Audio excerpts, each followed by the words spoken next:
Hi everyone, welcome back to my YouTube channel. जैसे कि आप में से काफी लोग जानते होंगे कि फायरवॉल एक गार्ड की तरह हमारे सर्वर को इंटरनेट थ्रेट से प्रोटेक्ट करता है। इसके रूल्स डिसाइड करते हैं कि कौन सी इंफॉर्मेशन हमारे सर्वर से बाहर जाएगी एंड कौन सी इंफॉर्मेशन जो है हमारे सर्वर पर अंदर आएगी। बट क्या आपको पता है कि फायरवॉल सिर्फ सिस्को का डेडिकेटेड एंड सॉफ्टवेयर टूल नहीं है, बल्कि लिनक्स ऑपरेटिंग सिस्टम में भी एक इंटरनल फायरवॉल होता है जिसकी हेल्प से हम रूल्स लगाते हैं जब हमारे पास कोई एक्सटर्नल फायरवॉल नहीं होता। तो आज की इस वीडियो में हम प्रैक्टिकल तरीके से सीखेंगे कि कैसे आप इस सर्विस का यूज करके अपने फायरवॉल को एक्टिवेट करते हैं एंड रूल्स अप्लाई करते हैं। तो चलिए सीखते हैं सर्विस के कुछ कमांड्स जिसकी हेल्प से आप इस फायरवॉल को समझ पाएंगे। तो सबसे पहले हम ये देखेंगे कि हमारे सिस्टम में कौन कौन से जोन्स जो हैं वो अवेलेबल हैं। तो इसके लिए हम कमांड यूज करेंगे firewall cmd list all zones. अब इसमें क्या है, आपको डिफरेंट नेम्स के साथ अपने जोन्स मिल जाएंगे, जैसे कि block zone, DMG zone, drop zone,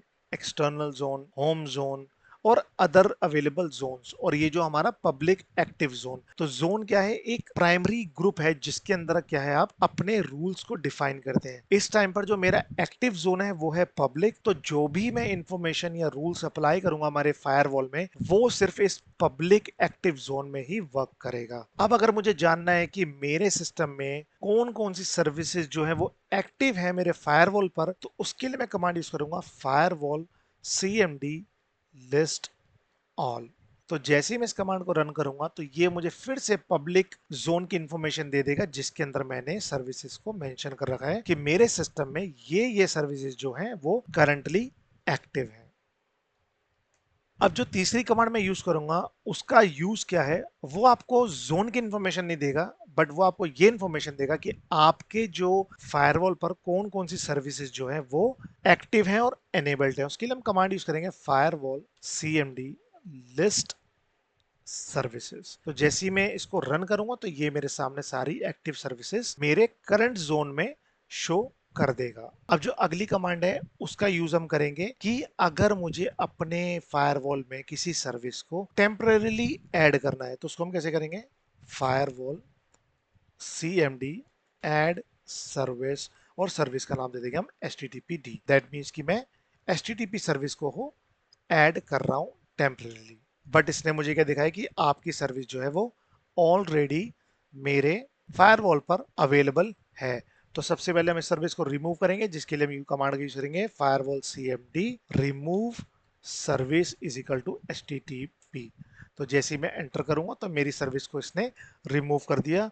अब जैसे ही अगर आप कोई भी चेंजेस फायरवॉल पर करते हैं तो अगली कमांड आपको यूज करनी होती है फायरवॉल -cmd रीलोड, जिससे क्या होगा, फायरवॉल की कॉन्फ़िगरेशन रीलोड हो जाएगी। अब अगर मुझे इस सर्विस को HTTP सर्विस को परमानेंटली ऐड करना है तो मैं यूज करूंगा firewall cmd add service HTTP और यहां पर परमानेंट का ऑप्शन दे दूंगा। बट यहां पर मुझे क्या दिखा रहा है, ये ऑलरेडी एनेबल्ड है बिकॉज इस सर्विस को मैंने परमानेंटली रिमूव नहीं किया था। यहां से अगर मैं इस सर्विस को परमानेंटली रिमूव कर दूंगा उसके बाद मैं इस कमांड का प्रॉपरली यूज कर सकता हूं। जैसे कि मैं इस सर्विस को परमानेंटली रिमूव कर देता हूं और उसके बाद अपने फायरवॉल को रीलोड कर देता हूं। अब जैसे ही मैं इस कमांड का यूज करके इस सर्विस को परमानेंटली यूज ऐड करूंगा तो ये यहाँ पर परमानेंटली ऐड हो जाएगी और इसके बाद मुझे अपनी कॉन्फ़िगरेशन को रीलोड करना पड़ेगा फायरवॉल cmd कमांड से। अब जो अगली कमांड है उसका यूज क्या है, अगर हम किसी पोर्ट को अपने फायरवॉल पर एनेबल करना चाहते हैं तो हम क्या कमांड यूज करेंगे, हम कमांड यूज करेंगे firewall -cmd add port is equal to, port का नंबर मैं चलो दे देता हूं 22-tcp permanent.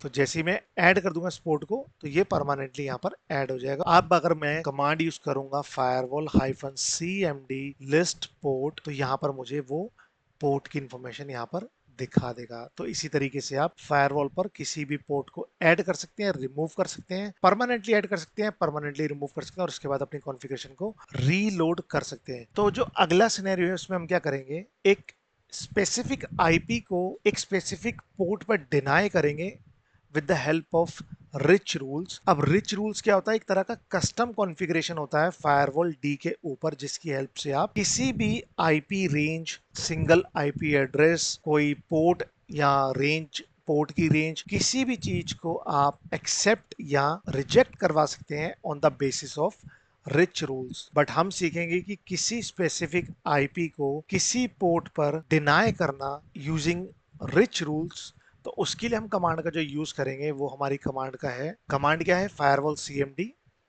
Add rich rule, rule family, IP version 4, source address हमने दे दिया है, पोर्ट नंबर हमने दे दिया 80, पोर्ट बता दिया किस तरीके का टीसीपी, और यहां पर हमने रिजेक्ट कर दिया परमानेंटली। अब जब भी ये आईपी एड्रेस इस पोर्ट से इस सिस्टम को एक्सेस करना चाहेगा, विच मींस कि एचटीटीपी सर्विस को एक्सेस करना चाहेगा इस आईपी एड्रेस से, तो वो परमानेंटली रिजेक्टेड ही शो करेगा, विच मींस कि उसको अलाउ ही नहीं है इस सर्वर को एक्सेस करना पोर्ट 80 पे यूजिंग दिस आईपी एड्रेस। तो इसी तरीके से आप रिच रूल्स की हेल्प से भी किसी भी आईपी रेंज, आईपी नंबर या पोर्ट को परमानेंटली या टेम्परेरी रिजेक्ट या एक्सेप्ट करवा सकते हैं। यही था फायरवॉल डी के बारे में। अगर आपको ये वीडियो पसंद आई तो मेरी वीडियो को लाइक करना, अपने फ्रेंड्स के साथ शेयर करना और मेरे चैनल को सब्सक्राइब करना। Thank you so much for watching. You have a wonderful day.